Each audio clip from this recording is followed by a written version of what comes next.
officers see a black person coming home or in the street at a late time, they kind of figure probably that this kid or this person has drugs or something that we can get.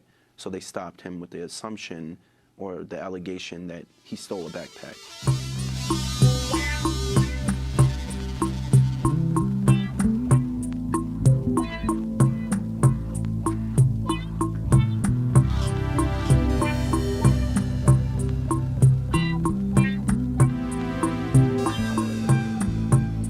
As we continue our coverage of the Rikers Island jail, in October, a memorial service was held for Venita Browder, who died, as her family said, of a broken heart 16 months after her own son, Khalif, hanged himself in his Bronx home after spending nearly 3 years at New York's Rikers Island jail. In 2010, when Khalif was just 16, he was sent to Rikers Island without trial on suspicion of stealing a backpack. He always maintained his innocence and demanded a trial. He spent the next nearly 3 years at Rikers, even though he was never tried or convicted. For nearly 800 days of that time, he was held in solitary confinement. Near the end of his jail time, the judge offered to sentence him to time served if he simply entered a guilty plea. He told him he could face 15 years in prison if he went to trial and was convicted. But Khalif was insistent. He still refused to accept the plea deal. He was only released when the case was dismissed. While at Rikers, Khalif was repeatedly assaulted by guards and other prisoners. He also told Huffington Post Live he was repeatedly denied food by guards while he was in solitary. These experiences traumatized him. Ultimately, after his release, Khalif Browder took his own life on June 6, 2015, when he was 22 years old. For more, we're joined by Akeem Browder, Khalif's older brother, founder of the campaign to shut down Rikers. Akeem, welcome to Democracy Now! It's really good to have you with us, and our condolences on the death of your mom, Venita, and of your brother, Khalif. That is a lot to take in. Yeah, thank you for having me. The system has claimed already 2 family members, and it's not a confusion as to why. I mean, depression runs thoroughly in our family because of what happened to Khalif, and anxiety and stress. And my mother, through her heart attack that just took her life last week, my mother constantly kept on letting it be known that they took her boy, they took her son, and all she wanted was someone to take a stance and say, yes, I'm responsible. She wanted someone to be responsible for her son's loss. Take us through what happened. Khalif is a 16-year-old, lives in the Bronx. He's picked up, the police say he stole a backpack. They don't have a witness to this. They don't have even a complainant whose backpack it is, who they claim. They claim, but so, I mean, if you think of it, whenever you see or hear of these kind of stories, you take for granted because the news says that this person is arrested for robbery or murder or something, but you don't know the circumstances, so the news is not really telling you that what actually happened is my mom finally let Khalif out on his at 16 years old to go to a birthday party. You mean she didn't like him out and about at night? Yeah, we weren't actually allowed out. We had privileges as we got older, 16 being that to then be able to have an 11 o'clock curfew. Well, that's what she gave him. And on his way back home, when she was on his way home, he was stopped by police, and the backpack that he had was his. He didn't have a stolen backpack, but officers see a black person coming home or in the street at a late time, they kind of figure probably that this kid or this person has drugs or something that we can get. So they stopped him with the assumption or the allegation that he stole a backpack, to search in his backpack to see if he probably had drugs or something. But when they didn't find that, they had to make up an allegation that there was someone that said and reported that he stole their backpack. And they changed the story 3 times. They said he stole the backpack 2 hours before, then it was 2 days before, then in the precinct during in the court, they changed it to 2 weeks before. they kept on changing the story 3 different times to accommodate what their goal was, which is just to give another black man or young boy a felony. That's the goal. So he's put in jail. How does he end up in solitary for 800 days? Khalif didn't want to be around didn't want to be around the crap that goes on, but the crap that goes on in Rikers, which is, it's a gladiator school. You go there to learn how to fight, to defend your life, to like fight until the day that you are released. And so Khalif, when he got there, knowing that he's not a part of any gangs, he's not a part of any affiliations, yet when they put him in a blood house, he has to fend for his life. So constantly having to fight, and then the repercussion of fighting is going to solitary confinement. Or his mouth. He's a 16-year-old, and officers who beat him, he then lost respect. Wait, I want to talk about this, officers who beat him. Yeah. Some remarkable video the New Yorker magazine got originally showed what happened to Khalif.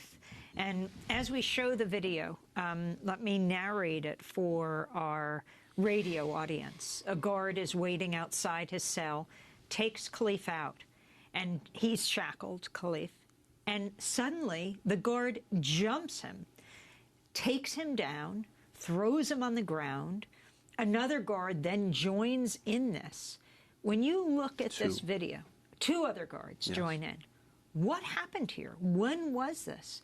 Did Khalif tell you about this at the time? Absolutely. Khalif actually gave extensive detail because at that point, the only way we could get these videos is because we had to subpoena the court for the date and time. They don't just let you get the whole entire time while he was in jail. Khalif knew the date and time when this happened.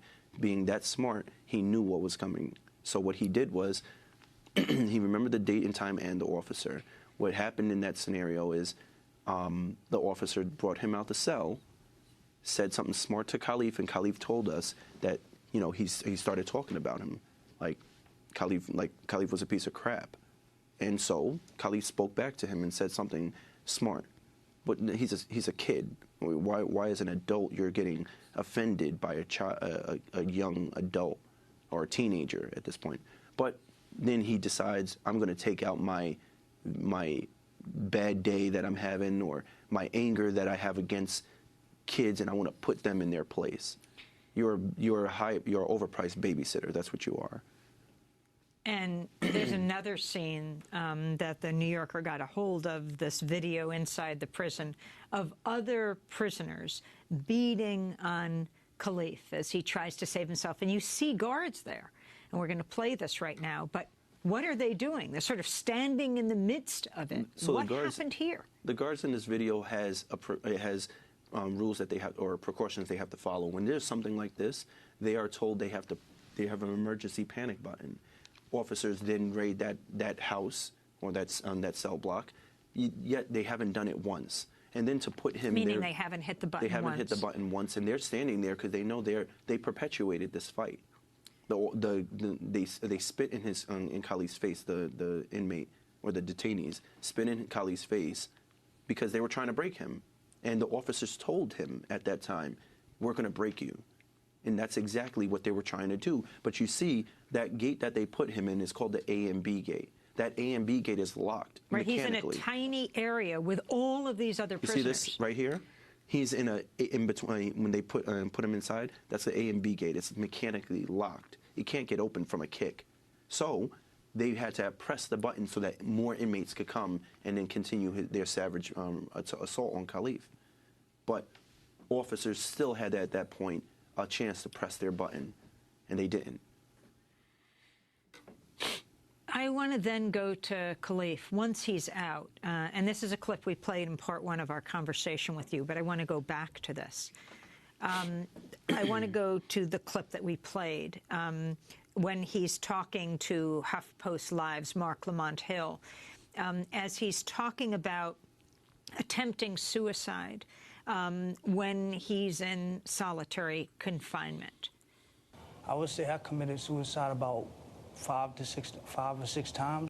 That's Khalif, your brother, and I'm sorry to you know, to have you have to see him here, although anyway, to see him, or is it painful? Or both? Now that with the loss of my mom, it's more painful. She was fighting for justice, or for him to have some kind of, for her to rest his case at least. And she hasn't gotten that, and she's already passed now. So he's describing attempting suicide. Talk about what happened when he's in solitary and he attempts suicide. What happens to him there? How do they care for him?